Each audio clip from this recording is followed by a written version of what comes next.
Well, I'll start you off, and can you just tell me a little bit about the bill that you introduced about the Dyess childcare expansion?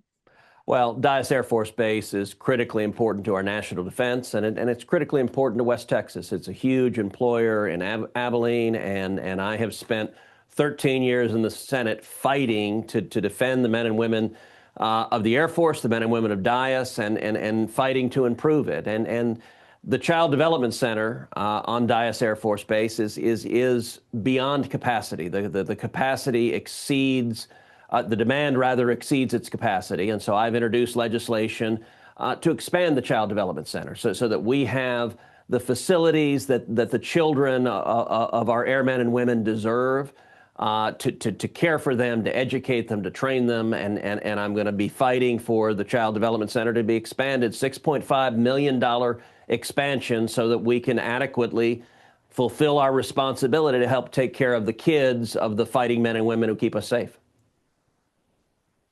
And what brought this issue to your attention? What made you want to start this?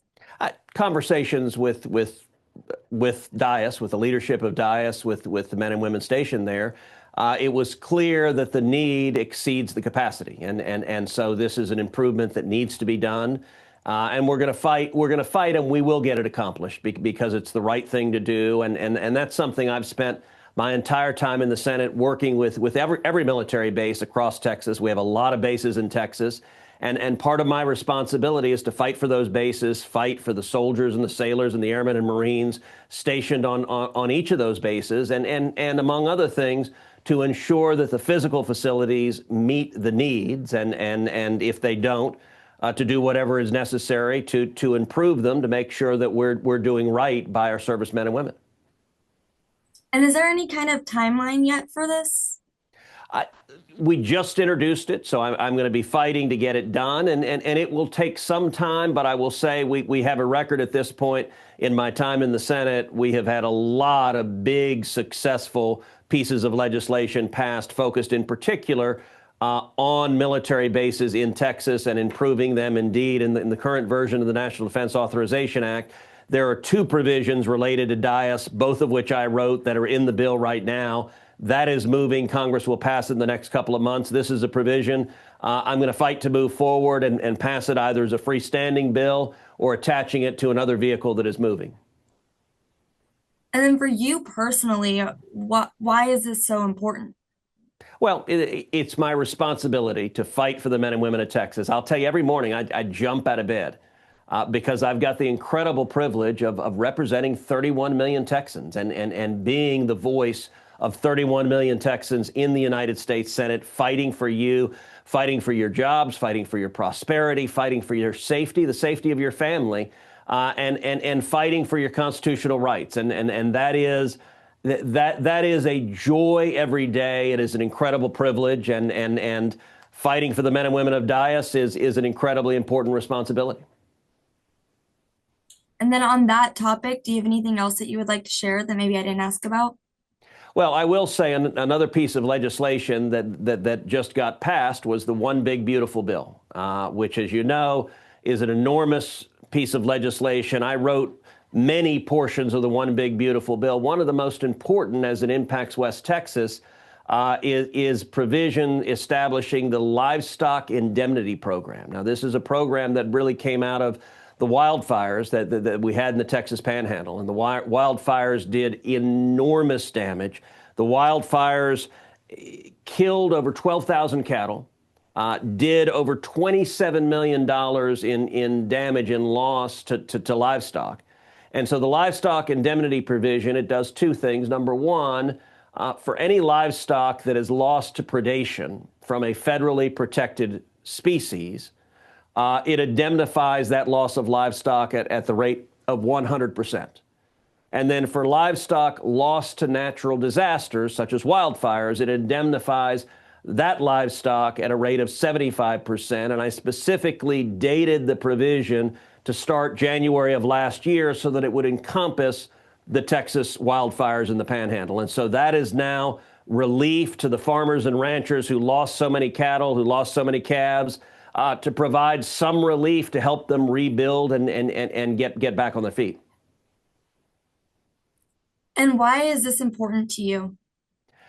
Because farmers and ranchers and ag are critical to Texas, to who we are. That they feed us, they clothe us, and they provide. Texas is a massive ag state. I work very, very closely with the Texas Farm Bureau. I work very, very closely fighting for our farmers and ranchers. And when it came to the Panhandle, I was there on the ground in the Panhandle when the wildfires were raging.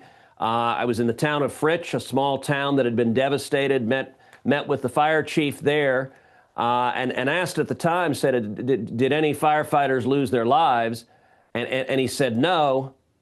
Tragically, the very next day, that fire chief was killed in a fire trying to rescue West Texans. And so when horrific tragedy strikes the state, it's my responsibility to do everything I can to fight for Texans. And I will say, when the wildfires were raging, a good friend of mine who has a ranch up in the Panhandle, I texted her and said, hey, are you doing all right? Is your home all right? And she said, well, we're not doing great. She said, my home burned to the ground. She said, my barn burned to the ground. And she said, we lost half our cattle. But then she came back and said, a bunch of my neighbors lost all their cattle. So we're actually doing great. We've still got half our cattle.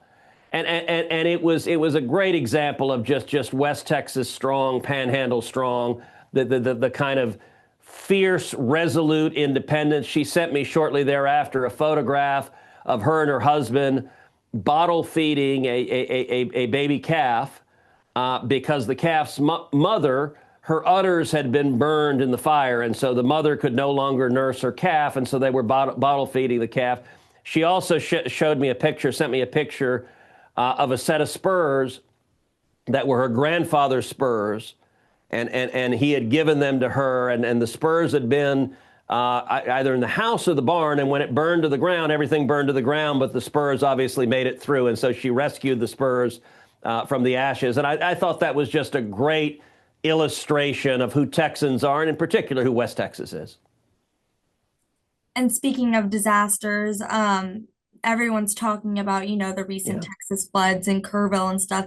Can you kind of give me an update on what y'all are doing for relief efforts with that right now? Well, I will say those floods, the word horrific does not begin to cover it. I've spent a lot of time on the ground in the hill country in the wake of these floods. It is devastating. The death toll right now is 137 Texans lost their lives, including 37 children. And I will say the hill country is I think the most beautiful part of our great state.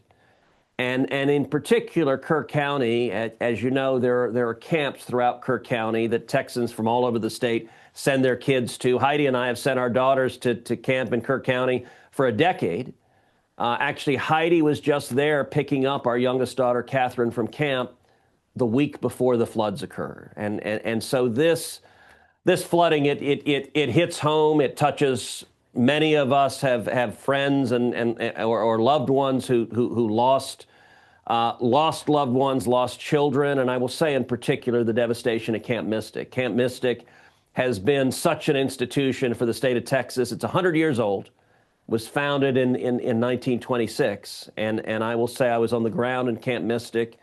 The waters rose.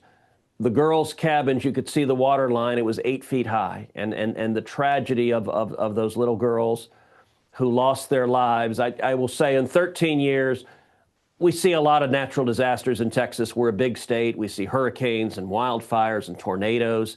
And it's always a tragedy. And I've been on the ground and dozens of times when these disasters occur.